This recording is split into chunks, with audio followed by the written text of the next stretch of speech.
இந்திய ராணுவத்தில் பணிபுரியும் போது 2 பிள்ளைகளும் ராவி நதியில் தவறி விழுந்து மரித்து விட்டார்கள். பிறகு அவர் மற்றும் அவர் மனைவி பிள்ளைகள் இழந்த துக்கத்தில் என்ன செய்வது என்று தெரியாமல் தவித்துக் கொண்டு இருக்கும் போது இயேசு கிறிஸ்து தரிசனம் கொடுத்து இருவரும் ஆண்டவருக்கென்று ஊழியம் செய்யும்படி அழைக்கப்பட்டார்கள். அவர்கள் செய்து வரும் சத்திய வேத ஆராய்ச்சி ஊழியம் ஆண்டவருடைய கிருபையால் வல்லமையாக நடைபெற்று வருகிறது. அவர்கள் கொடுக்கும் ஆண்டவருடைய வார்த்தையை நாம் கேட்போம்.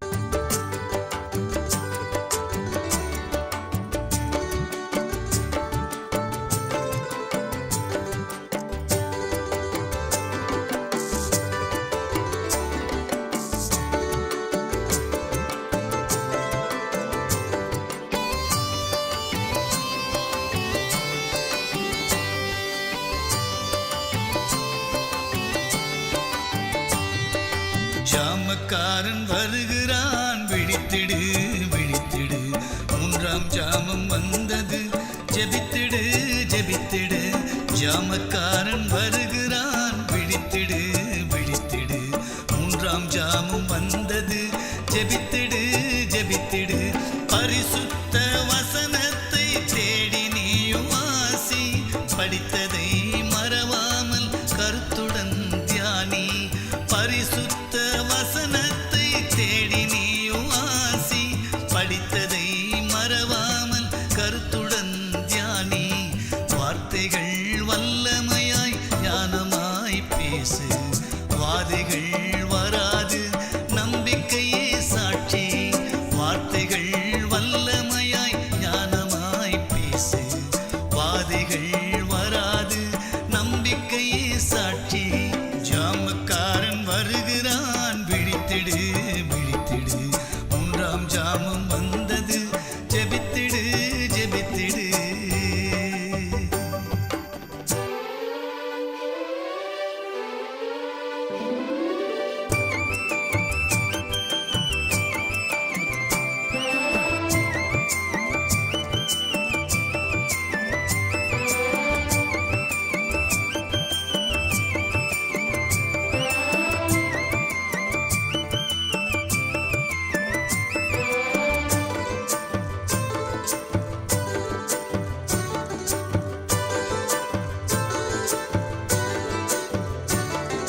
ஜெப ஆவி உலகத்தில் மழையாய் பெய்யணும், ஜகத்தை ரட்சிக்கும் அக்கினி இறங்கணும்.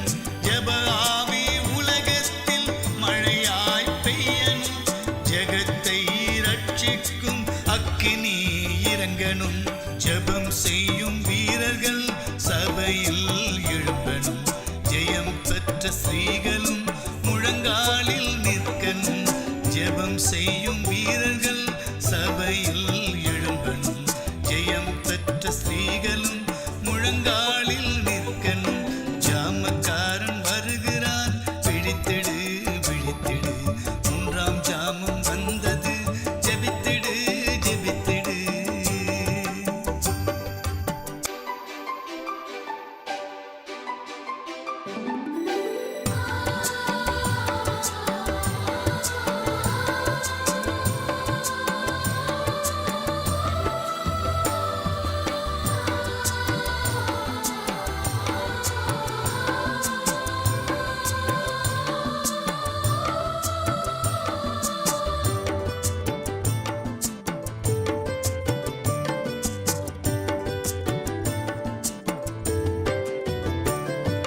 யுத்த வீரன் கைகளில் சிலுவை கொடி தெரியுது, சீடன் பாடும் சங்கீதம் இமயத்தில் கேட்குது.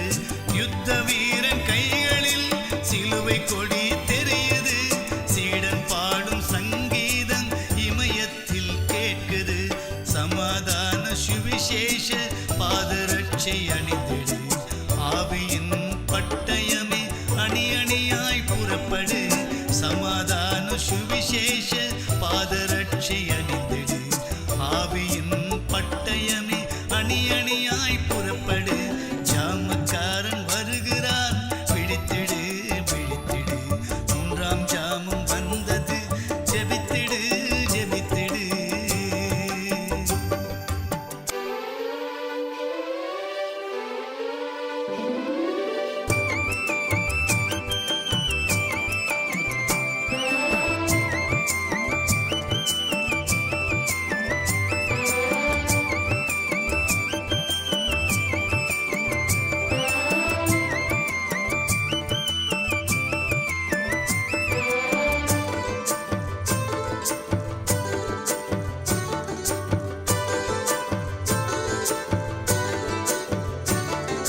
சாத்தான் உன்னை கண்டதும் 7 வழியாய் ஓடணும். சத்தியத்தை பறைசாற்றி சத்துருவை விரட்டணும். சாத்தான் உன்னை கண்டதும் 7 வழியாய் ஓடணும். சத்தியத்தை பறைசாற்றி சத்துருவை விரட்டணும். அதிகாலை ஜபத்தினால் ஆசீர்வாதம் துதித்திடு. மணவாளன் இயேசு கிறிஸ்து வருகிறார், காத்திரு. அதிகாலை ஜபத்தினால் ஆசீர்வாதம் துதித்திடு. மணவாளன் இயேசு கிறிஸ்து வருகிறார், காத்திரு. ஜாமக்காரன் வருகிறான், விழித்திடு மகனே. 3ஆம் ஜாமம் வந்தது, ஜெபித்திடு மகளே. ஜாமக்காரன் வருகிறான், விழித்திடு மகனே. 3ஆம் ஜாமம் வந்தது, ஜெபித்திடு மகளே. பரிசுத்த வசனத்தை தேடி நீயும் வாசி. படித்ததை மறவாமல் கருத்துடன் தியானி.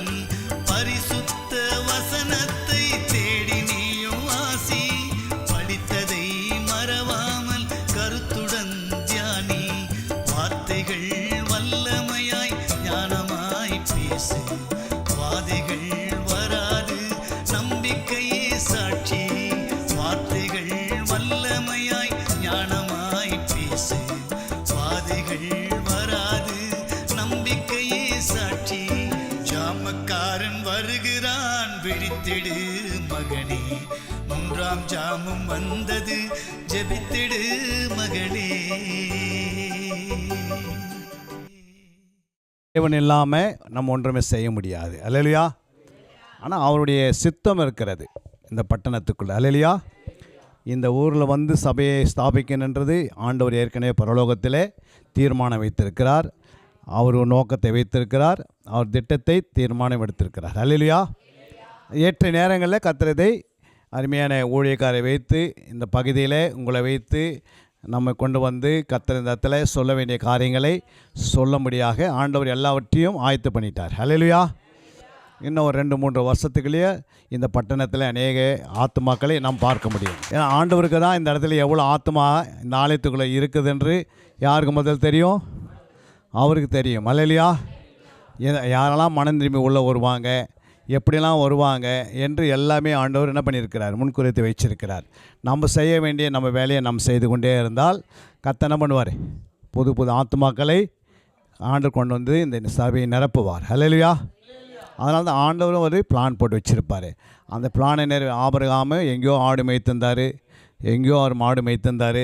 புரியுங்களா? அவர் ஒரு ஜின் என்ற கடவுளை தான் வணங்கியிருந்தார். அல்லேலூயா. ஆனால் ஒரு சத்தம் கேட்டது, நீ என்ன பண்ண, நான் சொல்கிறதுக்கு வான்ட்டார். அல்லேலூயா. அப்புறம் என்ன பண்ணிட்டார்? ஆபிரகாம் கர்த்தர் சொன்னபடி வந்தார். வந்ததுனால அவர் என்ன நினச்சா, வந்த பிறகு ஆண்டவர் என்ன பண்ண, கானான் தேசத்தை கொடுத்துருவார்னு நினச்சிட்டாரு. ஆனால் கானான் தேசத்தில் வந்தால் என்ன இல்லை, வனாந்தரமாக இருந்தது கானான் தேசம். புரியுங்களா? எப்படி இருந்தது? வனாந்தரமாக இருந்தது. ஒருவேளை நம்ம இந்த ஆலயத்துக்கு வந்துட்டு பிறகு இங்கே வருகிற ஊழியக்காரர் வந்து நடத்தும் போது வனாந்தரம் மாதிரி இருக்கும். அல்லேலூயா. யாருமே இல்லையே அப்படின்னு நினைப்போம். புரியுங்களா? யார் இருக்கிறாங்க இல்லையோ தூதர்கள் வந்து உட்காந்துருவாங்க. அல்லேலூயா. ஃபஸ்ட்டு ஆண்டவர் தன் தூதரை நிரப்பிக்கினே இருப்பார் ஆலயத்தில்.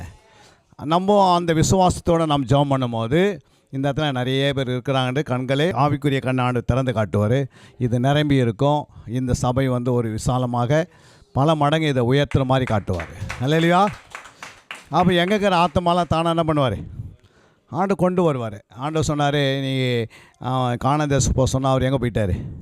எகிப்துக்கு போயிட்டார். அல்லேலூயா. ஆனால் எகிப்தில் போனாலும் கர்த்தர் என்ன பண்ணார்? மறுபடியும் கானான் தேசத்துக்கு கொண்டு வந்தார். புரியுங்களா? ஆனால் அந்த இடத்துல வறட்சியான இடம் வந்தது. எப்போயும் ஊழியர்களுக்கு ஆரம்பம் வறட்சியாக இருக்கும். அல்லேலூயா. நிறைவாக இருக்காது, வனாந்தரமாக இருக்கும். ஊழியம் ஆரம்ப காலகட்டத்தில் அப்படி தான் இருக்கும். ஆனால் அந்த வனாந்தரத்துக்குள்ளே விசுவாசமாக அந்த விசுவாசத்தை வச்சு நம்ம என்ன பண்ணுறோம்?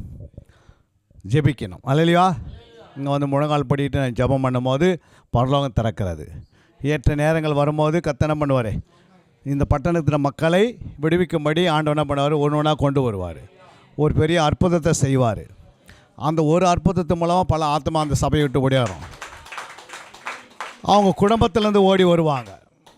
ஏகப்பட்ட ஆத்மால் குடும்பத்திலேருந்து ஓடி வருவாங்க. அல்லேலூயா. ஒரு அற்புதம், புரியுங்களா, ஊரெல்லாம் வர ஆரம்பிச்சிடும். அல்லேலூயா. அப்போ நம்மளுடைய ஜபங்கள் நம்ம ஆண்டவர் சமத்தில் உட்கார்ந்த சத்தியத்தை கேட்பதில் நம்ம உண்மை உத்தமமாய் நேர்மையாய் பரிசுத்தமாக நம்முடைய வாயில் எப்பவுமே உண்மை, நம்முடைய நாவில் எப்பவுமே பரிசுத்தம், எப்பவுமே நம்முடைய உதடில் எப்படி இருக்கணும், ஜெபித்து கொண்டே துதித்து கொண்டே இருக்கணும். அல்லேலூயா. உதடுகள் கனியாகிய ஸ்தோத்திர பலியை நம்ம செலுத்திக்கினே இருக்கணும். உதடு எதுக்காக வைத்தார் ஆண்டவர்? துதிக்கும்படி ஸ்தோத்திர பலியாக கனி உதடு. அல்லேலூயா. அப்போ உதடு கனியாக கொடுத்தார். நாவு எதுக்கு வச்சார்? மரணம் ஜீவனும் நாவின் அதிகாரத்தில் இருக்கிறது. வாய் எதுக்கு வச்சார்? இருதயத்தின் நிறைவு வாய் பேசணும். அப்போ நல்லா இருதயத்தில் வசனம் நிரப்பி வச்சு நான் வாய் பேசினே இருக்கேன். அல்லேலூயா.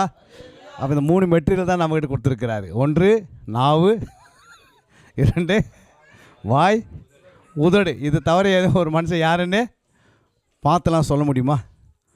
யாரோ வந்தாலும் பெரிய ஆள் சின்ன ஆள் சொல்ல முடியும். பேசும்போது தான் என்ன பண்ண முடியும்? இவர் யார் எப்படிப்பட்டவரெலாம் தெரிஞ்சு நம்மகிட்ட கேட்பாங்க. ஓ, இவர் வாயினால் துதிக்கிறவர், உதடினால் துதிக்கிறவர், வாயினால் என்ன செய்வார்? வார்த்தைகளை பேசுகிறவர். அல்லேலூயா. சத்தியத்தை பேசுகிறவர். அப்போ நம்ம ஆசாரிய வாயில் என்ன தேடுவாங்க? அறிவை தேடுவாங்க மக்கள் வந்து. ஓ, இவ்வளோ அறிவு இருக்குதா இவங்ககிட்ட? அப்போ இவ்வளோ அறிவு இருந்தால் இந்த மனுஷங்கிட்ட நம்ம வந்துடலாம் அப்படின்னு ஒரு கூட்டம் வரும். ஏன் அவங்கள அறிவை தேடுறாங்கன்னா, அவர் சொல்கிற அக்கிரமத்தில் இருக்கிற ஜனங்களை, அப்புறம் அடிவில் இருக்கிற மக்களை அந்த ஆசார் என்ன பண்ணுவான்? திருப்புவான். அல்லேலூயா. அப்போ அடிவில் இருக்கிற மக்கள், அக்னியில் இருக்கிற மக்கள், தேவனோட்டு விலகி இருக்கிற மக்கள்லாம் யார் திருப்புவதுன்னா ஆசாரியன் திருப்புவார். அல்லேலூயா. தேவன் நம்மை ஆசாரியராகவும் ராஜாக்களாகவும் வைத்திருக்கிறார். இந்த நாளில் கூட நம்ம ஆண்டோடைய வார்த்தையை கேட்க போகிறோம். சுருக்கமாக வேதத்திலிருந்து சில வாசனங்களை நாம் பார்ப்போம். ஆண்டவர் சொல்கிறார் 3 காரியங்கள் ஆண்டவர் சொன்னார். 1, தேவனுடைய ஆலயத்துக்கு போவோம் வாருங்கள். அல்லேலூயா. சங்கீதம் 55:14 வாசிக்கும் போது, நாம் ஒருமித்து இன்பமான ஆலோசனை பண்ணி கூட்டத்தோடு தேவாலயத்துக்கு போவோம். ஆண்டவர் என்ன சொல்கிறாரு? நாம் எல்லாம் எப்படி பண்ணுமா? கூட்டத்தோடு ஒருமித்து. அல்லேலூயா. இன்பமான ஒரு ஆலோசனை பண்ணுவோம். அல்லேலூயா. இந்த பட்டணத்துக்கு மக்கள்லாம் வந்து உள்ளே வரணுன்னா ஃபஸ்ட்டு நமக்கு ஒரு ஆலோசனை கொடுக்குறாரு. அல்லேலூயா. அது எப்படியாப்பட்ட ஆலோசனை? இன்பமான ஒரு ஆலோசனை. அந்த ஆலோசனைக்கு நடுவில் ஆண்டவர் என்ன சொல்கிறாரு? சொல்லுங்கள் பார்க்கலாம். ஒரு கூட்டத்தை எழுப்புகிறார். அல்லேலூயா. ஒரு திரளான கூட்டம் இங்கே இருக்கிறது. அந்த கூட்டத்தை கொண்டு வருவார். அந்த கூட்டத்தின் மூலமாக ஆண்டவர் என்ன செய்கிறாரு? தேவாலயத்துக்குள்ளே போவோம். எங்கே போவோம்? ஏன் தேவாலயத்துக்கு போனோம்? எல்லா விதமான ஆசீர்வாதம் எங்கே இருக்குது? தேவ ஆலயத்துக்குள்ளே இருக்கிறது. புரியுங்களா? அப்போ தேவனுடைய ஆலயத்துக்குள்ளே தேவனுடைய ஆசீர்வாதங்கள் நிறைய இருக்கிறது. புரியுங்களா? அந்த ஆசீர்வாதங்களை பெற்றுக்கொள்ளனா தேவனுடைய ஆலயத்துக்கு தான் ஆண்டவர் என்ன பண்ணுறாரு? உள்ளே வரும்போது தான் இதை ஆசீர்வதிக்கிறாரு. அல்லேலூயா. தேவனுக்குள்ளே வரும்போது, ஆலயத்துக்கு வரும்போது அவங்களுடைய கட்டுகள் உடைகிறது. அல்லேலூயா. அவங்களே 50, 60, 100 ஆவிக்குரிய கனியில் வளர்கிறாங்க. அது 2வது 3வது பார்த்தீங்கன்னா நீங்கள் அவங்க சரீரத்தில் ஆசீர்வதிக்கப்படுகிறாங்க. அதனால தான் தேவனுடைய ஆலயம் இல்லாத எதுவுமே என்ன பண்ண முடியாது. ஆண்டவர் டைரெக்டாக அங்கங்கே போய் என்ன பண்ண முடியாது? நடத்த முடியாது. ஆனால் இங்கே தேவனுடைய ஆலயத்துக்கு ஏன் வரணும் அப்படின்னா, 1 இன்பமான ஆலோசனை, 2 கூட்டமாக பார்க்க முடியும், 3வது சொல்லுங்கள் தேவாலயத்துக்கு அவங்க போவோம் வாருங்கள் என்று ஒரு சந்தோஷம், மனமகிழ்ச்சி. அதில் தான் ஆண்டவர் சொல்கிறாரு, அங்கே சொல்லப்பட்டிருக்கிறது. அதில் 3 காரியங்கள் சொல்கிறாரு. ஆலயம் எப்படி இருக்குன்னா, ஏசாயா 2:3 சொல்லுது, திரளான ஜனங்கள் புறப்பட்டு வந்து நாம் கர்த்தரின் பர்வதத்துக்கும் யாக்கோப்பின் தேவனுடைய ஆலயத்துக்கும் போவோம் வாருங்கள். அவர் தமது வழிகளை நமக்கு போதிப்பார், நாம் அவருடைய பாதையில் நடப்போம் என்பார்கள். ஏனெனில் சியோனிலிருந்து வேதமும் எருசலேமின் கர்த்தரின் வசனமும் வெளிப்படும். அல்லேலூயா. சியோனிலிருந்து வேதம், எருசலேமிலிருந்து கர்த்தரின் வசனம் வெளிப்படும். அல்லேலூயா. அப்போது இங்கே ஏன் வரணும்னா, இங்கே போதிக்கிற ஒரு இடம் இது. அல்லேலூயா. தேவனுடைய ஆலயத்துக்கு போவோம் வாருங்கள். அவர் தமது வழிகளை நமக்கு, அவர் தமது வழியை, அவருடைய வழியை நமக்கு என்ன பண்ணுவார்? போதிப்பார். அப்போ தேவனுடைய ஆலயத்துக்கு எது வரும்? போதனை அடைவதற்காக, நல்ல கற்றுக்கொள்வதற்காக முதல். அல்லேலூயா. அப்போ ஆண்டவருடைய சமூகத்துக்கு வரவர்களுக்கு நல்லா போதிக்க வேண்டும். வசனத்தை அள்ளி அள்ளி அள்ளி கொடுக்கணும். அல்லேலூயா. அதனால தான் வசனம் வந்து கடலை போல் இருக்கிறது வேதத்தில். ஏதோ வசன குறை இருக்குதா? எல்லாமே குறை இருக்குது. ஆனால் எல்லா ஆசீர்வாதம் ஆலயத்துக்குள்ளே வரணுன்னா அது வேதத்துக்குள்ளே இருக்கிறது. அப்போ இந்த வேதத்துக்குள்ள அத்தனை ஆசீர்வாதமும் பெற்றுக்கொள்வதற்கு நம்ம என்ன செய்யணும்? இங்கே வேதத்தை போதித்தாகணும். இது போதிக்கிற ஒரு இடமா மாற்றுகிறார். முதலாவது ஆண்டவர் என்ன செய்கிறாரு? இது போதிக்கிற இடமாக. அப்போ இங்கேருந்து யாரெல்லாம் வரீங்களோ அவங்க என்ன பண்ணாங்க? சாதாரண ஒரு ஆள் இருந்தாலும் போதிக்கணும், 10 பேர் இருந்தாலும் போதிக்கணும், 100 பேர் இருந்தால் போதிக்கணும். ஒரு ஆளே இல்லைனா கூட என்ன பண்ணணும்? தனக்கே போதித்துக்கணும். அல்லையா? உனக்கே நீ போதிக்கணும். நான் எப்படி இருக்கிறேன், அப்போ ஆண்டோட வழியை நமக்கு போதிக்கணும். இப்படி நாம் போதிக்கும் போது அவங்க என்ன செய்வாங்க? நல்லா கற்று தேறுவார்கள். அல்லையா? அவர்கள் போய் மற்றவர்களுக்கு போதிப்பாங்க. ஓ, பிசாசனா என்ன, மனுஷனா என்ன, மனுஷனுக்குள்ள ஆவி ஆத்மா சரி இருக்கிறது, பிசாசுக்குள்ள என்ன இருக்குது? ஆவி ஆத்மா சரி இருக்கிறது. அல்லையா? அந்த மாதிரி ஒரு மிருகத்துக்குள்ள என்ன இருக்குது? ஆவியும் சரீரம் இருக்கிறது. அல்லையா? ஒரு பிசாசுக்குள்ள என்ன இருக்குது? சரீரமும் இல்லை, ஆத்மாவும் இல்லை, அவனுக்குள்ள என்ன இருக்குது? வெறும் ஆவி மட்டும் இருக்கிறது. ஒரு மர செடிக்குள்ள என்ன இருக்குது? எதுவுமே இல்லாத இருக்குது. அல்லையா? அப்படின்னு அவங்களுக்கு சொல்லும் போது அவங்க நம்ம மரத்தையும் போய் மரத்துக்கிட்ட நிற்க மாட்டாங்க, செடிக்கிட்ட நிற்க மாட்டாங்க, பொருள்கிட்ட நிற்க மாட்டாங்க. அல்லையா? ஏன்னா அதுக்குள்ளே எதுவுமே இல்லை. அப்போது நம்ம இந்த வேதத்துக்குள்ளே எல்லாமே இருக்கிறது.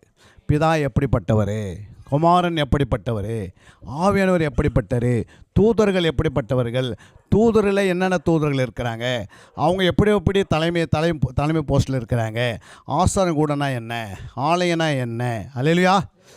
இருதயமாக ஆலயனா என்ன, இதெல்லாம் நமக்கு எங்கே இருக்குது? தேவன் எப்படிப்பட்டவர், அவர் வல்லமை, சர்வ வல்லவர், சர்வ வியாபி, சர்வ ஞானி என்று நம்ம போதிக்கணும். அல்லையா? ஒரு பிள்ளையை எப்படி வளர்க்கணும், ஒரு கர்ப்பத்தின் கனி எப்படி பெற்றுக்கொள்ளணும், ஒரு விடுதலை எப்படி பெற்றுக்கொள்ளணும், ஆண்டோடைய சமூகத்தில் எப்படி ஐக்கியமாக இருக்கணும், ஒரு மனதாக எப்படி இருக்கணும், ஒரு குடும்பம் எப்படி சமாதானமாக இருப்பது, நம்முடைய தனிப்பட்ட வாழ்க்கையில் எப்படி சந்தோஷத்தை இருப்பது, நம்முடைய உலக வாழ்க்கையில் எப்படி நீதியாக வாழ்வது என்று நம்ம போதிக்கணும். அல்லையா? எப்படி உலகத்திலேருந்து ஆசீர்வாதத்தை பெற்றுக்கொள்வது, அல்லையா? எப்படி ஒரு வேலையை பெற்றுக்கொள்வது, எல்லாமே எங்கே இருக்குது? வேதத்திலே இருக்கிறது. அல்லையா? அவர் சொல்கிறார், முதலாவது தேவனுடைய ராஜ்யத்தையும், அப்பொழுது இந்த உலகத்தில் எல்லாமே தேவைப்படும், எல்லாமே ஆண்டு கூட்டி தருவார். அல்லையா? இந்த வேதத்தை நம்ம அறகுறையாக போதித்தோம்னா அறக்குறை ஆசீர்வாதம் தான் வரும்.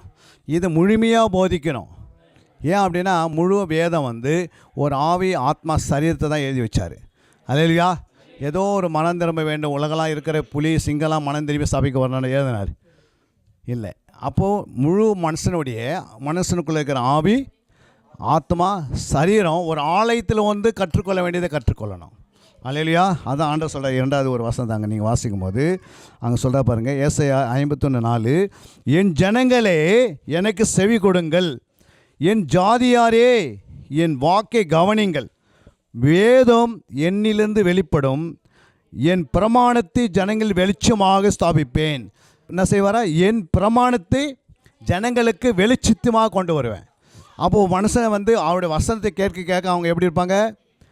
வெளிச்சமாக இருப்பாங்க. அல்லையா?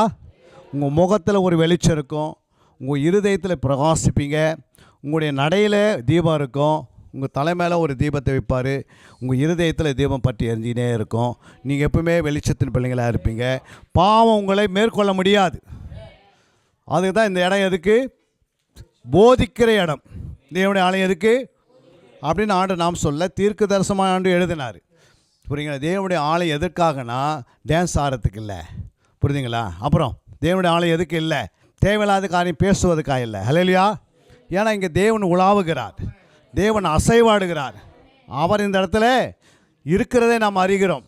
அப்போ ஆண்டவர் சொல்கிறாரு, என் ஜனங்களுக்கு என் வேதத்தை பரிபூரணமாய் சொல்லிக் கொடுக்குற இடம் வேதம், தேவனுடைய ஆலயம். அல்லையா? அப்போ அவங்க பரிபூரணமான ஒரு ஆசீர்வாதத்தை பெற்றுக்கொள்வதற்கு ஆண்டவர் இந்த ஆலயத்தில் அசைவாடுறதுனால அவர் வாயினால் அந்த வார்த்தையை, அவருடைய வசனங்களை, அவர் வாயினால் வந்த சத்தியங்களை, அவருடைய வாயினால் புறப்பட்ட வந்த அதிகாரங்களை, வல்லமைகளை நாம் என்ன செய்யணும்? ஜனங்களுக்கு சொல்லித்தரணும். இயேசு நாமம் சொன்னால் பிசாசும் ஓடுவான். அல்லையா? இயேசு நாமம் சொன்னால் வியாதியும் போகும். இயேசு நாமத்தை சொன்னால் என்ன உண்டாகும்? சத்தியத்தை அறிகிற அறிவில் வளருவான். அல்லையா? இயேசு நாமத்தை துரத்துக்கும் பயன்படுத்தலாம், இயேசு நாமத்தை குணமாகத்தும் பயன்படுத்தலாம், இயேசு நாமத்தை பலப்படுத்தவும் பயன்படுத்தலாம். அல்லையா? அப்படி போதித்து போதித்து போதித்து அவர்களை என்ன செய்யணும்? வெளிச்சத்தின் பிள்ளைகளாக மாற்றணும். அல்லையா? நம்மளை பார்க்கும்போது உங்களோட ஒரு வெளிச்சத்தை பார்க்குறேங்க அப்படின்னு நம்மளை சொல்லணும். அல்லையா? அப்படி என்ன வெளிச்சம்னா நற்கிரியாக வெளிச்சம். அல்ல என்ன வெளிச்சம்? நற்கிரைன்றது ஒரு வெளிச்சத்தை உண்டாக்குறது. ஆனால் உப்பு என்ன செய்யுது? சாராமல் போனால் என்ன பண்ணோம்? அது குப்பையில் கொட்டுவதாக போயிடும். அது சாரம் என்னன்னா அநேக ருசி உண்டாக்கி தருது. அல்லேலூயா. நம்மளை தேவன் இந்த பகுதியில் ஒரு உப்பாக வைத்திருப்பார், ஒரு வெளிச்சத்தின் பிள்ளையாக வைத்திருப்பார், ஒரு பிரகாசிக்கிற மகிமின் பிள்ளையாக வைத்திருப்பார். மூன்றாவது நாம் பார்க்கிறோம், அதில் யாக்கோபு 1:25 சுயாதீன பிரமாணமாகிய பூரண பிரமாணத்தை உற்று பார்த்து அதிலே நிலைத்திருக்கிறவனே கேட்கிறதை மறக்கிறவனாயிராமல் அதுக்கு ஏற்று கிரியை செய்கிறவனாயிருந்து தன் செய்கையிலே நீ பாக்கியவனா மாறினோம். அதை வெளிச்சம். அல்லேலூயா. அதை என்ன செய்யக்கூடாது? சுயாதீன, அதாவது சுயாதீன பிரமாணமாகிய பூரண பிரமாணத்தை உற்று பார்த்தனோம். அதில் எப்படி இருக்கணும்? நிலைத்து இருக்கிறவனே கேட்கிறதே என்ன பண்ண மாட்டான்? மறக்கவே மாட்டான். கேட்கிற வசனம் அப்படியே பிடிச்சிப்பான் கட்டிமா. அல்லேலூயா. அப்படி பிடிச்ச பிறகு என்ன நடக்குதாங்க? அதற்கேற்ற கிரியை செய்கிறவனாக இருக்கணும். தன் செய்கையிலே எப்படி இருக்கணும்? பாக்கியவனாக இருக்கணும். அப்போ நீ செய்ய எப்படி செய்கிற? எப்படி கிரியை நடக்குது? நற்கிரியை செய்கிறியா, துர்க்கிரியை செய்கிறியா? அல்லேலூயா. நல்ல செய்கை நடக்குதா, துர்செயல் நடக்குதா? புரியுங்களா? நம்முடைய வாழ்க்கையில் நற்கிரிகளை செய்யணும். இயேசு கிறிஸ்து என்ன பண்ணார்? பிசாசின் கிரிகளை அழிப்பதுக்காக நன்மை செய்கிறவங்க சுற்றி திரிந்தார். இந்த பட்டணத்தில் உலாவி வரணும். உலாவு பார்த்து உள்ளே போய் என்ன தான் இருக்கிறது? ஆவிகளை இந்த பகுதியில் துரத்தி விட்டால் ஊரே ரட்சிக்கப்பட்டுரும். ஆரம்பமே ஆவிகளை துரத்தி விட்டணும். அப்போ இந்த இடத்துல என்ன செய்யணும்? நல்ல சத்தியத்தை அறிஞ்சு வெளிச்சத்தின் பிள்ளையாக இருக்கணும். அடுத்து ஆண்டவர் சொல்கிறார் பாருங்கள். அடுத்து ஒரு வசனம் வாசிக்கும் போதால் அங்கே அப்போஸ்தலர் 10:33 வாசிக்கிறோம். அந்தபடியே நான் உடனே உம்மிடத்திற்கு ஆள் அனுப்பினேன். நீர் வந்தது நல்ல காரியம். தேவனாலே உமக்கு கட்டளையிடப்பட்ட யாவையும் கேட்கும்படிக்கு நாங்கள் எல்லோரும் இப்பொழுது இங்கே தேவ சமூகத்தில் காத்திருக்கிறோம் என்றார். அப்போ ஆண்டவர் சொல்ல, இப்போ எங்களை அனுப்புகிறாருன்னா எதுக்கு அனுப்புகிறாரு? இங்கே ஒரு கூட்டம் இருக்குது, நீங்கள் என்ன பண்ணுங்க? தேவ சமூகத்திலே கூடியிருக்கிறோம் என்றான். அல்லேலூயா. இப்போ தேவ சமூகத்தில் நம்ம கூடியிருந்து அந்த வெளிச்சத்தை நல்லா அறிஞ்சிக்கணும். ஆண்டவருடைய ஒளியை அறிஞ்சிக்கணும். நாம் ஒளியின் பிள்ளைகளாய் காணப்படணும், வெளிச்சத்தின் பிள்ளைகளாய் காணப்படணும், நற்கிரிகளை செய்கிற பிள்ளைகளாக காணப்படணும்.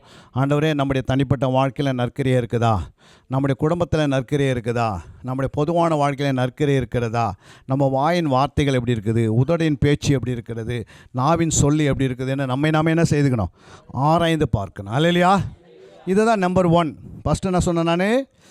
தேவனுடைய ஆலயத்துக்கு போவோம் வாருங்கள். எதுக்கு போகிறோம் ஆலயத்துக்கு? அப்படியே இன்பமான ஆலோசனையிலும் அப்புறம் ஒரு கூட்டத்தை நம்ம என்ன பண்ணுறோம்? ஆயத்தம் பண்ணி போதிக்க. அப்போ தேவனுடைய போதனை அறிவதற்கு தேவனுடைய ஆலயத்துக்கு வருகிறோம். இரண்டாவது, அது போதனை அறிஞ்சவருங்க என்ன செய்யணும்னா, இரண்டாவது ஆண்டவர் சொல்கிறாரு, நீ என்ன பண்ணு? ஆலயத்தில் நிற்கிறவனாய் காணப்பட வேண்டும். அல்லேலூயா. எங்கே நிற்கணும்?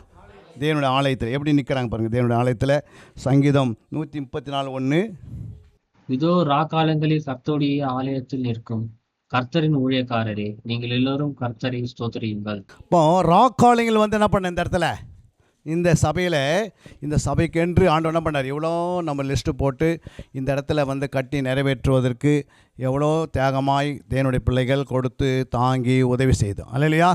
இப்போ இதெல்லாம் நிறைவடைஞ்சிச்சு. இதெல்லாம் கர்த்தர் என்ன பண்ணிட்டார்? 9 நாளில். அல்லேலூயா. 9 என்பது வரங்களையும் கனிகளையும் குறிக்கிறது. அல்லேலூயா. 9 வரங்கள் 9 கனிகள் இந்த இடத்துல இருக்கிறது. அல்லேலூயா. 9 நாளில் என்ன பண்ணிட்டார் ஆண்டவர்? எல்லாத்தையும் முடிச்சிட்டாரு.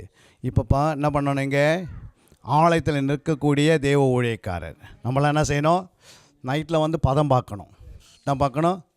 பதம் பார்த்து இந்த நடு ராத்திரியில் தேவனுடைய ஆலயத்தில் வந்து நின்று என்ன பண்ணணும்? ஜெபிக்கணும். அல்லேலூயா. எப்படி ஜெபிக்கணும்? இந்த பட்டணத்தில் என்ன தான் இருக்கிறது? புரியுங்களே? எந்த ஆவி கிரியை செய்கிறது? அந்த ஆவிகளை எப்படி துரத்துவது? அல்லேலூயா. என்று நம்ம பதிவிடை செய்ய வேண்டும். என்ன செய்யணும்? பதிவிடை என்றது என்ன? புரியுங்களா? பதிவிடை என்றால் நீங்கள் இங்கேருந்து போகிறதுக்கு ரோட்டில் போகிறீங்க. நீங்கள் போகிறதுக்கு முன்னாடி ஒரு பாம்பு வச்சுடுவாங்க. உங்களுக்கு அந்த வெடி வச்சது யாருக்குமே தெரியாது. நீங்கள் வண்டி ஏற்றும் போது என்ன ஆயிடுது? டக்குன்னு வச்சு அவங்க காணாத போயிடுறாங்க. அதுமாதிரி நீங்கள் பண்ணுற ஜபம் வந்து பதிவிடை ஜபம். என்ன ஜபம்? இயேசு என்ன பண்ணார்? முன்னாடி போய் பதிவிடை வச்சுட்டார். அப்போ நைட்டில் வந்து என்ன பண்ணணும்? கட்டிட்டு பர்ஸ் இல்லை, தேவனுடைய ஆலயத்தில் போதனை கற்றுக்கொண்டோம். ரெண்டாவது நம்ம ஜெபிக்கிறதுக்கு என்ன பண்ணோம்? பதிவிடை வைக்கணும். அல்லேலூயா. இந்த இடத்துல வந்து இரவு நேரத்தில் நம்ம என்ன செய்யணும், கூடிய வந்து இது மாதிரி வந்து ஒரு 2 ஹவர் 3 ஹவர் என்ன பண்ணோம், நடு ராத்திரி ஜெபம் பண்ணிட்டு போயிடணும். நம்ம வரதும் தெரியக்கூடாது, போகிறதும் தெரியக்கூடாது. அது மாதிரி வந்து இதை சாத்திக்கொண்டு இதுக்குள்ளே என்ன செய்யணும், ஒரு 2 ஹவர் 3 ஹவர் இந்த பட்டணத்துக்கு பதிவடி வச்சுட்டு போயிடணும். அல்லையா? பிசாசு அது மேலே நடக்கும்போது என்ன ஆகும், வெடித்து அதே சிதறம். அப்போ எங்கே இருக்கிற ஆத்மாலாம் எங்கே ஓடியாரும். என்ன ஏன் வெடிக்குது அப்படின்னு கேட்டால், பதிவிடை ஆவி இங்கே இருக்கிறது. அல்லையா? பதிவிடை பண்ணுகிற ஊழியர்களுக்கு அதுதான் இயேசு என்ன பண்ணார், அங்கே இருக்கிற எதிரிகள் அடிக்கிறதுக்கு முன்னாடி போய் பதிவிடை வச்சார். பதிவிடை வச்ச பிறகு அவங்க என்ன பண்ண, திரும்பி ஓடும் போது எல்லாம் சிக்கிக்கினாங்க. அல்லையா? அவங்க வரும்போது அவங்களுக்கு தெரியாது இப்போ முன்னாடி யார் இருக்கிறாங்கன்னு. ஆனால் அவங்க வரதுக்கு முன்னாடியே போய் வச்சுருவாங்க. புரியுங்களா? அது மாதிரி இங்கே பதிவடி வைக்கிற ஒரு ஜெபத்தை நாம் ஏறெடுக்க வேண்டும். அதில் 2வது நாம் பார்க்குறோம், அங்கே வாசிக்கும் போது சங்கீதம் 42:4 வாசிக்கும் போது, முன்னே நான் பண்டிகையை ஆசாரிய ஜனங்களோடு கூட நடந்து கூட்டத்தின் களிப்பும் துதியமான சந்தோஷத்தோட தேவாலயத்திற்கு போய் வருவேனே, இவைகளை நான் நினைக்கும் போது என் உள்ளம் எனக்குள் உருகுகிறது. அப்போது 3வது என்ன செய்யணும், உள்ள துதிக்கணும். நல்லா துதித்து ஆண்டவரை மகிமைப்படுத்தினீங்கன்னா உங்கள் உள்ளம் அப்படியே உருகும். அல்லையா? உங்கள் மனசு அப்படியே என்ன பண்ணோம், கசந்து போவோம். ஐயோ இவ்வளோ ஆத்மா ஆண்டவர் கொடுக்க போகிறாரு. அப்போ எதுக்கு துதிக்கிறோம், ஃபஸ்ட்டு போதிக்கணும், 2வது ஜெபிக்கணும், 3வது துதிக்கணும். அல்லையா? 4வது என்ன செய்கிறாங்க பாருங்கள், நம்ம என்ன செய்யணும், ஆலயத்துக்கு வந்த பிறகு மத்தேயு 6:24, 2 எஜமான்களுக்கு நம்ம என்ன பண்ணக்கூடாது, ஊழியம் செய்ய ஒருவனாலும் கூடாது. ஒருவனை பகைத்து மற்றவனை சிநேகிப்பான், அல்லது ஒருவனை பற்றி கொண்டு மற்றவனை அசட்டை பண்ணுவான். தேவனுக்கும் உலக பொருளுக்கும் ஊழியம் செய்ய உங்களால் கூடாது. அல்லையா? அப்போ ஆண்டவர் சொல்கிற 2 எஜமான்களுக்கு நம்ம என்ன பண்ண முடியாது, ஊழியம் செய்ய முடியாது. அப்போ ஒருத்தர் ஊழியம் செய்கிறான்னா உலகத்தில் வேலை செய்யலாமல் செய்ய முடியாத போய் 2 எஜமான்கள் நம்ம ஊழியம் செய்ய முடியுமா? சொல்லுங்கள், நீங்கள் சொல்லுங்கள். இப்போ உலகத்தில் போய் நீங்கள் வேலை செய்கிறீங்க, 8 மணி நேரம் வேலை செய்யுங்க, அது செய்யலாமல் செய்ய முடியாதா? அந்த வேலை செய்யலாம், அது உலகம் கிடையாது. அல்லையா? உலகம் என்பது சாத்தானுக்கு சொல்கிறார் ஆண்டு. அதாவது ஒரு சாராய கடையில் போய் நம்ம வியாபாரம் பண்ண முடியும். கவர்மெண்ட்டில் சாராய கடை வச்சு வியாபாரம் செய்கிறோம், எனக்கு வேலை கிடச்சிச்சு கவர்மெண்ட்டில் அப்படின்னு சொல்கிறாங்களே இல்லையா? எனக்கும் கவர்மெண்ட்டில் நடக்குது, வேலை கிடச்சிருக்குதுங்க. எங்கே கிடச்சுன்னா மதுபான கடையில் கிடச்சிருக்குது. சில இடத்துல செக்யூரிட்டி வேலை கிடைக்குது, சில விற்கிற கோயில்களில் பார்த்துக்கிறீங்களே, எனக்கு 10,000 சம்பளம் தராங்க மாதம், அதெல்லாம் நான் என்ன பண்ணுவேன். அப்படி ஆண்டவர் என்ன சொல்கிறாரு, இந்த வேலை என்ன பண்ணக்கூடாது. 2வது விபச்சார வேலை. புரியுதுங்களா? சில தேசத்தெல்லாம் விபச்சாரன்றதே ஒரு வேலை செய்கிறாங்க. அவங்களும் வேலைக்கு போயிட்டு காலைல போயிட்டு மாலில் வராங்க. அல்லையா? விபச்சாரன்றது அவங்களுக்கு என்னவா, வேலைக்கு போயிட்டு வராங்களாம். வேசித்தனம் பண்ணுறது வேலைக்கு. அல்லையா? திரட்டுறது கூட ஒரு வேலை அவங்களுக்கு. இப்படி 2 எஜமானா, ஒரு பிசாசு, அடுத்தது தேவன். தேவனுக்காக நம்ம செய்ய வந்துட்டு பிறகு இனிமேல் உலகத்துக்காக என்ன பண்ணக்கூடாது, தலையை நம்ம வைக்கக்கூடாது. ஏன் அப்படின்னா ஆண்டவர் சொல்ல பாருங்கள், அந்த இடத்துல லூக்காலே ஒரு வசனம் இருக்குது பாருங்கள், 16:9. நான் உங்களுக்கு சொல்கிறேன், நீங்கள் வாழும்போது உங்களை நித்தியமான வீட்டிலே ஏற்றுக்கொள்வாருண்டாகும்படி அநீதியான உலக பொருட்களால் உங்களுக்கு சிநேகிதரை சம்பாதியுங்கள். அல்லேலூயா. ஆண்டவர் என்ன சொல்கிறாரு, அநீதியான உலக பொருளால் உங்களுக்கு சிநேகிதை சம்பாதிங்கள். அல்லேலூயா. அப்போது அநீதியான பொருள், அதாவது ஒன்றுக்கும் உதவாத அந்த பொருள்கள் மூலமாக ஆத்மாவை ஆதாயப்படுத்தணும். அல்லேலூயா. நம்மளால் முடிஞ்ச வரைக்கும் நம்ம என்ன செய்யணும், சுவிசேஷம் அறிவிக்கிறது ஒரு பக்கம், 2வது ஜெபிப்பது இன்னொரு பக்கம், போதிக்கிறது 3வது பக்கம், இன்னொரு நற்கரி செய்து 4வது பக்கம், நல்ல பொருள்களை கொடுத்து அவங்கள என்ன பண்ணோம். ஒரு ஐயா சொல்கிறாரு, நல்ல இந்த நேரத்தில் இந்த பகுதியில் கொண்டு வந்து எல்லோரையும் கூப்பிட்டு ஒரு ஆகாரம் கொடுக்கறது. ஃபஸ்ட்டு ஜனங்களுக்கு என்ன பண்ணோம், ஒரு நற்கரியில் செய்யணும், ஒரு கிஃப்ட்டு கொடுக்கணும், இங்கே இருக்கிற குழந்தைங்களுக்கு கொடுத்து ஃபஸ்ட்டு ஒரு பெரிய ஊழியத்தை செய்து விட்டுடணும். அல்லையா?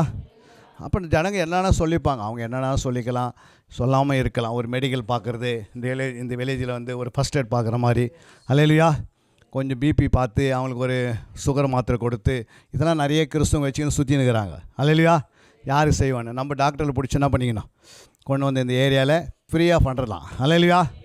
மெடிக்கல் ட்ரீட்மெண்ட் பண்ணலாம். சில நேரம் உங்களுக்கு டெய்லர் நல்ல விஷயம், ஒரு 4 மிஷினை போட்டு இந்த இடத்துல என்ன பண்ணணும், பகலில் ஒரு 4 மிஷினை வச்சு அவங்களுக்கு கற்றுக் கொடுக்கணும். சிலவங்க நல்ல டேலண்ட் இருக்கும், கம்ப்யூட்டர் டேலண்ட்டு, அதை வச்சு என்ன பண்ணணும், 2 கம்ப்யூட்டர் வச்சு கற்றுக் கொடுக்கணும். எது டிடிபி கோர்ஸ் கற்றுடலாம், இல்லை எம்எஸ் ஆஃபீஸ் கற்றுக் கொடுக்கலாம், இல்லை வேறு ஏதாவது கம்ப்யூட்டர் சம்மந்தமாக கற்றுக் கொடுக்கலாம். அல்லையா? எப்படியாவது ஆத்ம ஆதாயத்துக்காக என்ன சொல்கிறாரு, உலக பொருளினாலே சிநேகிதை சம்பாதிக்கணும். அது ஒரு மெத்தட் ஆண்டு வச்சுருக்கிறாரு. புரியுங்களா? அவங்களுக்கு அதை காட்டினா ஓடி வந்து விழுந்துருவாங்க. நீ சுவிசேஷம் சொன்னாங்க என்ன பண்ண மாட்டாங்க, அவ்வளோ சீக்கிரம் ஏற்றுக்க மாட்டாங்க. ஆனால் என்ன செய்யணும், உலக பொருளால் சிநேகத்தை என்ன பண்ணிக்கலாம், சம்பாதிக்கலாம். இது மூலமாக அவங்களுக்கு ஒரு வேகண்ட் வாங்கி கொடுக்கலாம் வேலையை. அல்லையா? இப்படி அவங்களுக்கு வழிவாசை திறக்கும் போது அவங்க அந்த குடும்பம்லாம் ரசிக்கப்பட்டு உள்ளே வரும். ஊழியம் என்பது பல விதமான நற்கிரியினால் பல விதமான காரியத்தில் ஆண்டு வச்சிருக்கிறார். 21 மெத்தட் வச்சுக்கிறார். எத்தனை மெத்தடு? 21 மெத்தடில் இந்த உலக பொருளால் என்ன பண்ணுறோம், ஆத்மாவை ஆதாயப்படுத்தணும், சம்பாதிக்கணும். புரியுங்களா? நம்ம என்ன பண்ணணும், அங்கே போயிட்டு உலக காரியம் சொல்லக்கூடாது. உலக பொருளால் என்ன பண்ணிடலாம், ஆத்மாவை ஆதாயப்படுத்தலாம். அநீதியான பொருள் அல்லையா, அது கொஞ்ச நாள் நின்று இருக்கும், அப்புறம் நிலைக்காது. அதெல்லாம் நம்ம பார்க்குறோம். நல்ல ஒரு சட்டை போடுறோம், அப்புறம் என்ன ஆகுது, கொஞ்ச நாள் ஆனதுக்கு அப்புறம் அதை தூக்கி போட்டு இன்னொரு சட்டை போடுறோம். புரியுங்களா? அதே போட்டுக்கிறோம் குழந்தையிலேருந்து அல்லையா. அப்போது அப்படி தான் இந்த அநீதியான ஒரு சற்று மூலமாக, ஒரு சேரீ மூலமாக, ஒரு நல்ல கிறிஸ்மஸ் நாட்களில், ஒரு நல்ல ஒரு ஆண்டவருக்காக குட் ஃப்ரைடே நாட்களில், இல்லை ஈஸ்டர் காலங்களில் அது இலவசமாக ஜனங்களுக்கு என்ன பண்ணணும், அநீதியான பொருளை கொஞ்சம் விதைக்கணும் அல்லையா. அப்போ இந்த ஆலயம் என்ன செய்யும், நிறைவான காரியங்களை பார்க்க முடியும் அல்லையா. அடுத்த ஆண்டவர் நாங்கள் சொல்கிறார் பாருங்கள், 1:18-21. அப்போது எளிய சகல ஜனத்தண்டிக்கு வந்து நீங்கள் எந்த மட்டும் 2 நினைவுகளால் குந்தி குந்தி நடப்பீர்கள். கர்த்தர் தெய்வமானால் அவரை பின்பற்றுங்கள், பாகால் தெய்வமானால் அவனை பின்பற்றுங்கள் என்றான். ஜனங்கள் பிரயோஜனமாக அவனுக்கு ஒன்றும் சொல்லவில்லை அல்லேலூயா. அப்போ கர்த்தரா தெய்வம் இல்லை பாகால் தெய்வமா? புரியுங்களா? அப்போ கர்த்தர் தெய்வம்னா கர்த்தருக்கேற்ற கிறிஸ்துக்கேற்ற நம்ம இருக்கணும், வாழணும் அல்லேலூயா.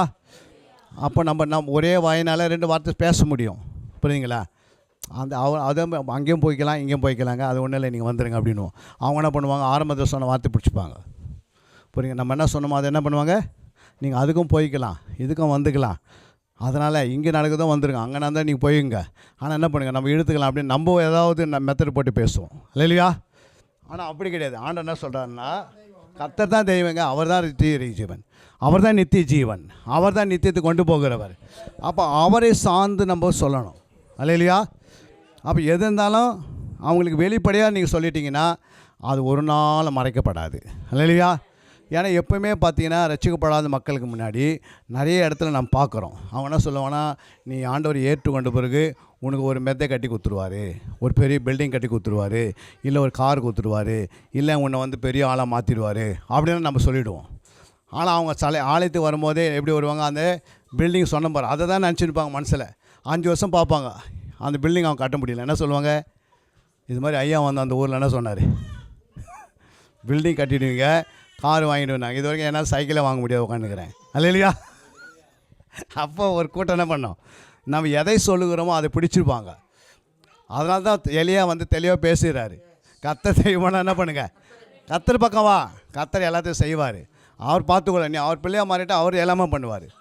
குழந்தையாக இருக்கிறவங்களுக்கு தத்தெடுத்த குழந்தைக்கும் சொந்த குழந்தைக்கு என்ன தெரியாது, தகப்பனுடைய வல்லமை தெரியாது அல்லையா, தகப்பனுடைய அதிகாரம் தெரியாது, தகப்பனிடத்தில் எவ்வளோ சொத்துக்குதுன்னு யாருக்கு தெரியாது, 2 பேருக்குமே தெரியாது. ஏன்னா 2 பேரும் எப்படி இருக்கிறோம், குழந்தையாக இருக்கும். நம்மளை ஆண்டவரே நம்ம குழந்தையாக வச்சுருக்கிறாரு, அவங்கள தத்தெடுத்து உள்ளே கொண்டு வைக்கிறோம் அல்லையா.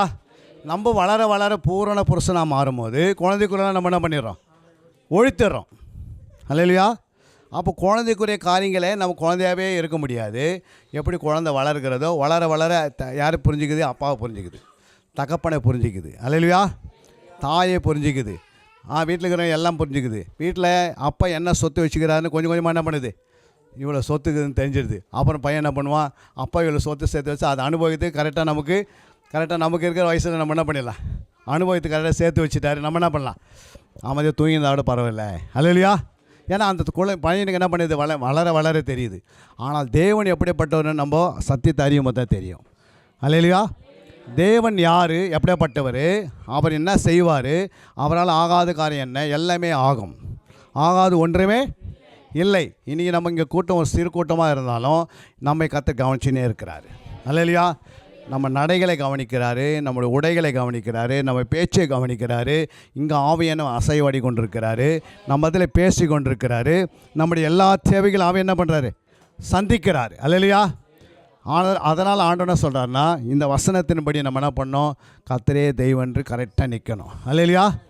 எங்கே போனாலும் நம்ம என்ன பண்ணோம், ஆண்டவர் தான் தெய்வங்க, இயேசு தான் ரட்சகர், அவர் தான் எல்லாவற்றையும் செய்ய முடியும். பாவிகளை ரட்சிக்க கிறிஸ்து இயேசு இந்த உலகத்துக்கு வந்தார், அவரால் ரட்சிப்பில் வேறு யாராலும் ரட்சிப்பே கிடையாது. அப்போ தெளிவாக பேசிட்டோம்னா அவரால் தான் நித்திய ஜீவன் வர முடியும், அவரால் தான் நித்திய பரலோகத்துக்கு போக முடியும். அவர் தான் எல்லாவற்றுக்கும் ஆசீர்வாதத்துக்கு ஊற்று யார்? இயேசு ஒருவரே. அல்லேலூயா. இப்படி நாம் அவர்களுக்கு மத்தியில் நாம் சொல்லும் போது கர்த்தர் நம்மை ஆசீர்வதிக்கிறா இருக்கிறார். அடுத்து மூன்றாவது நாம் பார்க்குறோம் அந்த இடத்துல. நான்காவது நாம் பார்க்குறோம், தேவனுடைய ஆலயத்தில் வாசல்படி நம்ம என்ன பண்ணோம்? எப்பவுமே நிற்கணும். அங்கே நம்ம வாசல் சங்கீதம் 42:4, முன்னே நான் பண்டிகையை ஆசரிக்கிற ஜனங்களோடு கூட நடந்து கூட்டத்தின் களிப்பும் துதியுமான சத்தத்தோடு தேவாலயத்துக்குள் போய் வருவேனே. இவைகளை நான் நினைக்கும் போது என் உள்ளம் எனக்குள்ளே உருகுகிறது. அடுத்தது சங்கீதம் 84:10 வாசிங்க. 1000 நாளை பார்க்கிலும் உம்முடைய பிரகாரங்களிலே செய்யும் ஒரே நாள் நல்லது, ஆகாமிய கூடாரங்களில் வாசமாக இருப்பதை பார்க்கிலும் என் தேவனுடைய ஆலயத்தின் வாசற்படியில் காத்திருப்பதே தெரிந்து கொள்ளுவேன். அல்லேலூயா. அப்போ நம்ம எங்கே இருக்கணும்? தேவனுடைய ஆலயத்தில் நம்ம எப்பவுமே காத்திருக்க வேண்டும், அவசரப்படவே கூடாது. ஏன்னா தேவனுடைய ஆலயத்தில் காத்திருந்து நம்ம ஜெபம் பண்ணோம்னா கர்த்தர் நம்முடைய சிறைப்பை மாற்றுவார். அல்லேலூயா. கர்த்தர் நம்ம நன்மைகளை கொண்டு வருவார், கர்த்தர் ஆத்துமாக்களை கொண்டு வருவார். ஏன்னா இங்கே காத்திருக்க வேண்டிய வேலை இருக்கிறது. அல்லேலூயா. தேவனுடைய ஆலயத்தில் என்ன பண்ணுவது? காத்திருக்க வேண்டும். அப்போ காத்திருக்க காத்திருக்க காத்திருக்க நம்முடைய ஊழியங்களை என்ன பண்ணுவார்? வர்த்திக்கு பண்ணினே இருப்பார். ஊழியம் கொஞ்சம் கொஞ்சமாக வளர ஆரம்பிச்சிடும், ஆத்மா வர ஆரம்பிச்சிடும். அல்லேலூயா.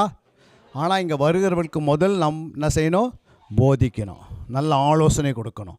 இரண்டாவது நல்ல துதிக்கணுமா ஜெபிக்கணுமா? ஜெபிக்கணும். அல்லேலூயா. மூன்றாவது நம்ம என்ன செய்யணும்? துதிக்கணும். நான்காவது என்ன செய்யணும்?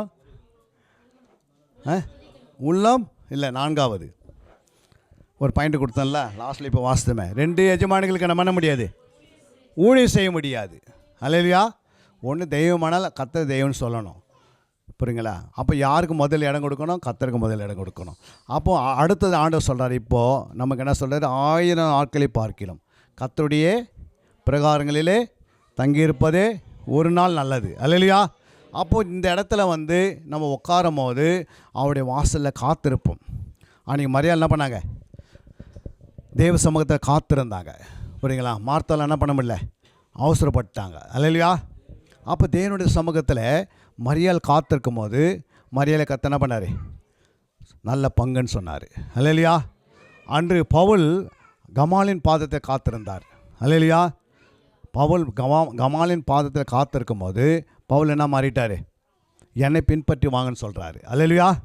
அந்த அளவுக்கு இயேசுவை என்ன பண்ண அடிச்சூடல் பின்பற்றிட்டான். இயேசுவை காட்டில் 5 முறை என்ன பண்ணார்? அடிப்பட்டார். அல்லேலூயா. அவர் உபவாசத்திலையும் கண் விழிப்பிலையும் இரவு பகல் என்ன பண்ணியிருக்கிறாரு? ஜெபத்தில் எல்லாவற்றையும் காத்திருந்தார். அல்லேலூயா. அவர் எழுதின புத்தகங்களை இன்றைக்கி நம்ம வாசிக்கிறோம். ஆவியான அவரோடு பேசின புத்தகங்கள் வித்தியாசமாக இருக்கிறது. அல்லேலூயா. இயேசு கிறிஸ்துடைய திருவிருந்தை பார்த்து பேதுரு பேசும்போது அங்கே பவுல் அந்த திருவிருந்திலே இல்லை. அல்லேலூயா. பவுல் இருந்தாரா?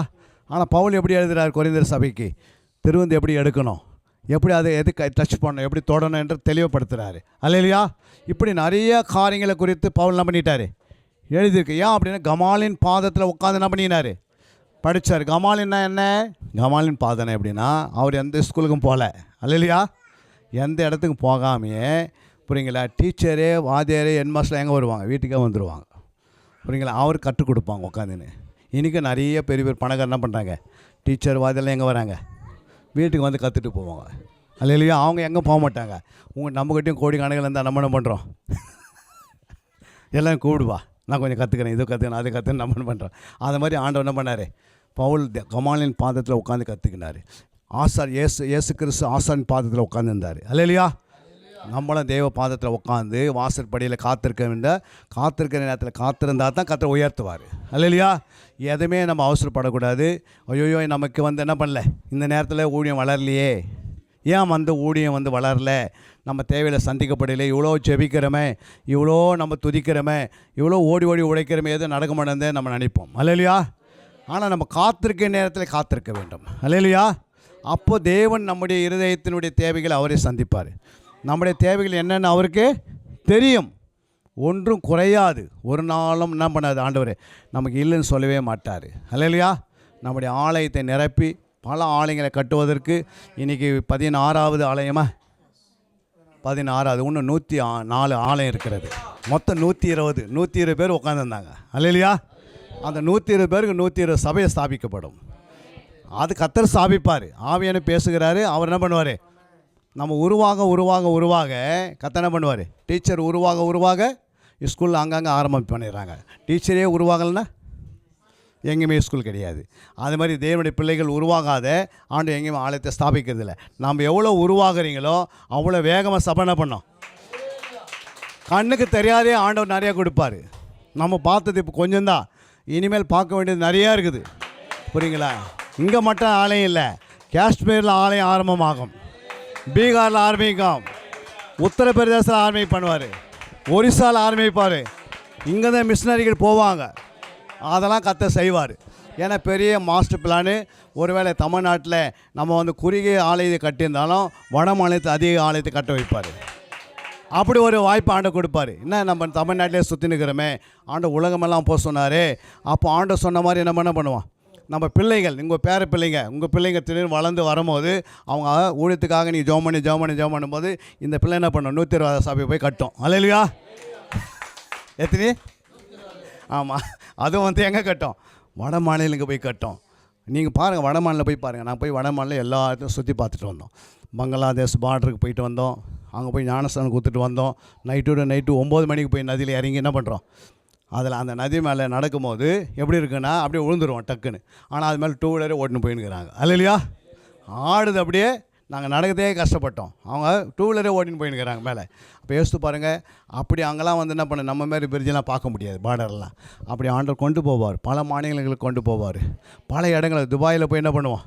ஒரு கிளை சபையை ஸ்தாபிப்போம். முடியாது ஒன்றுமே கிடையாது. அல்லையா? தேவன் எல்லாவற்றையும் செய்வார். ஆனால் 120 சபை தருவார் ஐயாக்கு. அவர் கீழே வந்து 120 சபை ஸ்தாபிக்கப்படும். நீங்கள் வளர்ந்துனே இருங்க, உங்கள் பிள்ளைங்களை உருவாக்கினே இருங்க. கர்த்தருடைய ஊழியம் தான் மேன்மையான ஊழியம். உலகத்திலே சிறந்த ஊழியம் தேவனுடைய ஊழியம். மீது எல்லா ஊழியம் காட்டிலையும் ஆண்டோட ஊழியம் தான் ரொம்ப சமாதானமான ஊழியம். அல்லையா? மீது எல்லா ஊழியத்திலும் பாருங்கள், எவ்வளோ சம்பாரிச்சாலும் அவங்களால என்ன பண்ண முடியல, நிலைத்து நிற்க முடியவில்லை. புரியுங்களா? முடிவில் எங்கே போயிடுறாங்க? எல்லாத்தையும் இழந்து போய் நம்ம எங்கெங்கே போயிடுறாங்க. ஆனால் தேவனுடைய நாட்டில் நாட்டப்பட்டவர்கள் எப்படி இருப்பாங்க?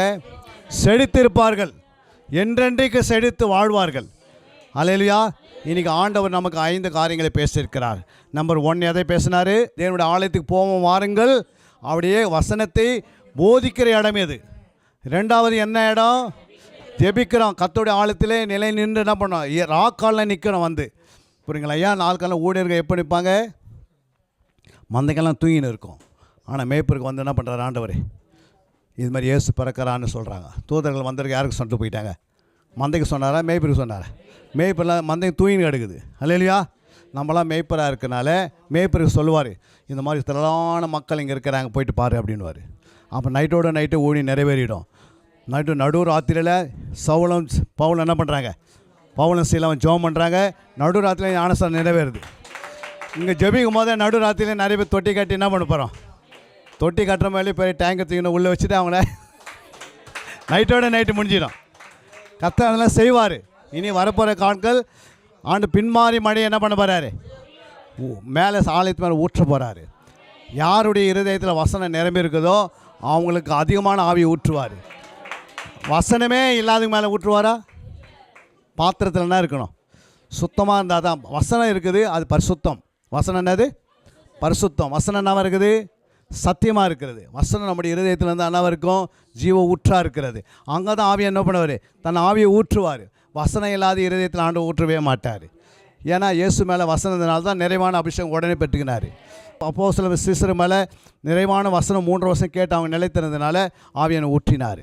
நீங்களும் ஒரு 3 வருஷம் ஆன பிறகு பார்த்தீங்க எப்படி இருப்பீங்க? ஆனால் மூட்டி எழுப்புவார். செத்து போன டெட் பாடியில் என்ன பண்ணி பாருங்க? இயேசு நாமத்தை எழுப்பி நிற்கிற வரைக்கும் அந்த மாதிரி ஒரு வல்லமை வரும். ஊரெல்லாம் பின்னாடி ஓடிடும். அப்படிலாம் ஆண்டவர் அந்த அபிஷேகத்தை செய்வார். செய்ய மாட்டாரா? செய்வார். கண்களை மூடி நாம் செபிக்கலாம். கர்த்தர் நம்மோடு பேசின வார்த்தைகளுக்காக. 1, அவருடைய போதனைகளை கேட்பதற்கு நாம் தேவனுடைய ஆலயத்துக்கு வர வேண்டும். கர்த்தருடைய போதனை தேவனுடைய ஆலயத்திலே நிரம்பி இருக்க வேண்டும். அல்லேலூயா. எலிகு என்ற ஒரு மனுஷன் இருந்தான்.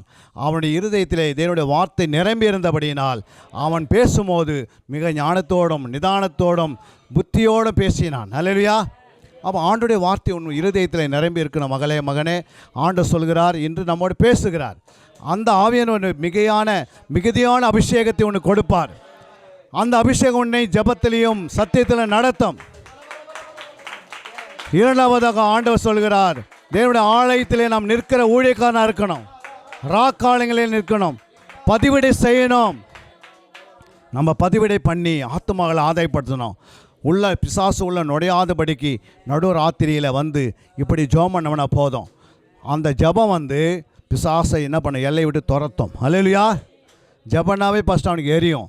நடு ராத்திரி ஜெபம் பண்ணால் சாஷ்டமாக விழுந்து கிடப்பான். அது பிறகு எல்லையை விட்டு அவன் பண்ண மாட்டான், ஐயோ இந்த எல்லைக்கு நான் போகவே மாட்டேன், அந்த ஊருக்கு நான் போகவே மாட்டேன். காரணம் என்னன்னா, நடு ராத்திரியில் என்ன பண்ணுறாங்க, ஆலயத்தில் நிற்கிற பரிசுத்தவான்களை பார்க்குறேன். அவங்க வாயில் துதிக்கும் போது நான் ஊர்லேயே என்னால் பண்ண முடியல, வீட்டில் குர்த்தனை பண்ண முடியலையே, அதுவே எரியுதுன்னு ஓடும்.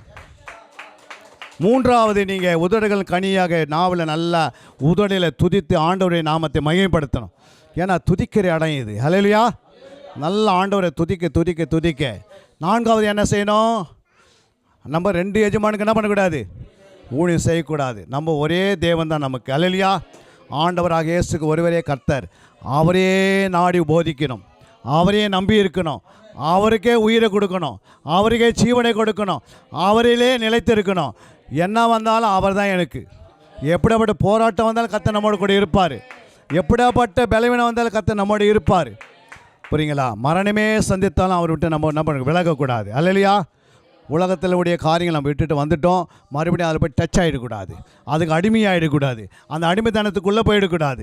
ஆண்டவர் சொல்கிறார், நீ எனக்குள்ளே இரு மகனே, எனக்குள்ளே இரு, நான் உன்னை வழிநடத்துவேன், உன்னை ஏற்ற நேரத்தில் உயர்த்துவேன், என் கரம் உன்மேல் இறங்கும், அப்போ நான் உயர்த்துவேன். 5வது ஆண்டு சொன்னார், அவருடைய வாசற்படியில் நாம் காத்திருக்க வேண்டும். அல்லேலூயா.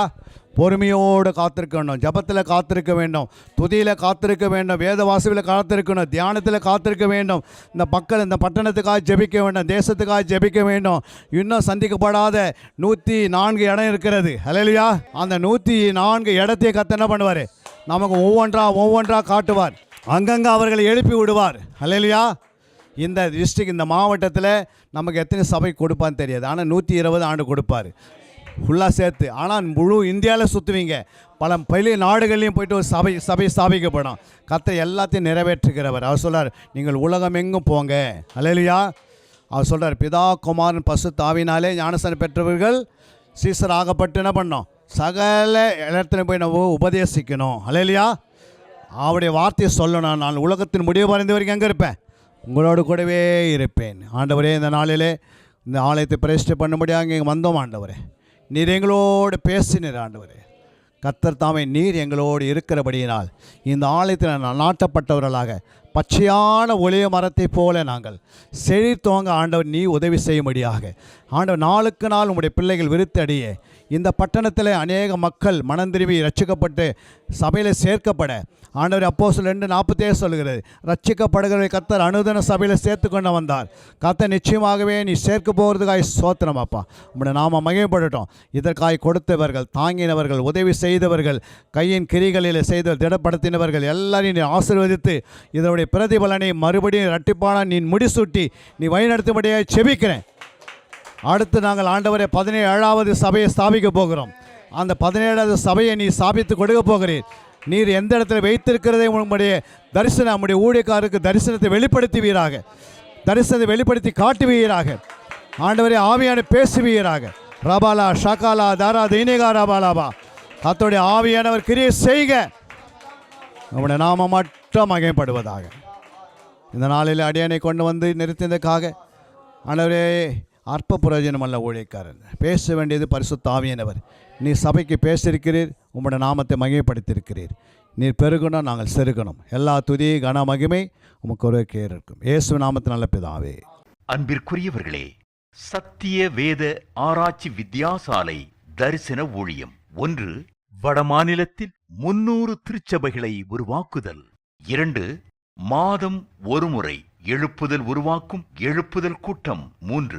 ஊழியர்கள், சபை தலைவர்கள், சுவிசேஷர்களுக்கென கருத்தரங்கு, அதாவது சத்திய வேத ஆராய்ச்சி நேரம். 4 டிவி ஊழியம், 5 பத்திரிகை ஊழியம், 6 CD DVD ஊழியம், 7 பவர் கேம்ப் அக்னி அபிஷேக முகாம், 8 உபதேச ஆராய்ச்சி கருத்தரங்கு ஊழியம், 9 நலிந்த குழந்தைகள் இல்லம், 10 24 மணி நேர ஜெப மையம், 11 சத்திய தேவ ஆராய்ச்சி கல்லூரி, 12 சிறுவர்கள் உருவாக்கும் ஊழியம், 13 மருத்துவ முகாம், 14 ஜெயில் ஊழியம், 15 கைப்பிரதி ஊழியம், 16 கிராம ஊழியம், 17 மிஷனரியை உருவாக்கும் ஊழியம், 18 நன்றி துதி ஆராதனை கூட்டங்கள், 19 சமூக நலப்பணிகள் ஊழியம், 20 இன்டர்நெட் மூலமாக ஆன்லைன் படிப்புகள். இது விரைவில் வரவிருக்கின்றது. 21 தேவனுடைய வருகைக்கு ஆயத்தப்படுத்துதல். இதனுடைய நோக்கங்கள்: 1 கோடி சீடர்கள் உருவாகுதல், 1 கோடி ஜாமக்காரர்கள் உருவாகுதல், 1 கோடி யுத்த வீரர்கள் உருவாகுதல், 1 கோடி ஊழியர்கள் உருவாகுதல். தரிசனத்தை அவன் கண்டபோது அவர்களுக்கு சுவிசேஷத்தை அறிவிக்கும்படி கர்த்தர் எங்களை அழைத்தார். புறப்பட்டு போக பிரயத்தனம் பண்ணி. அப்போஸ்தலர் நடபடிகள் 16:10.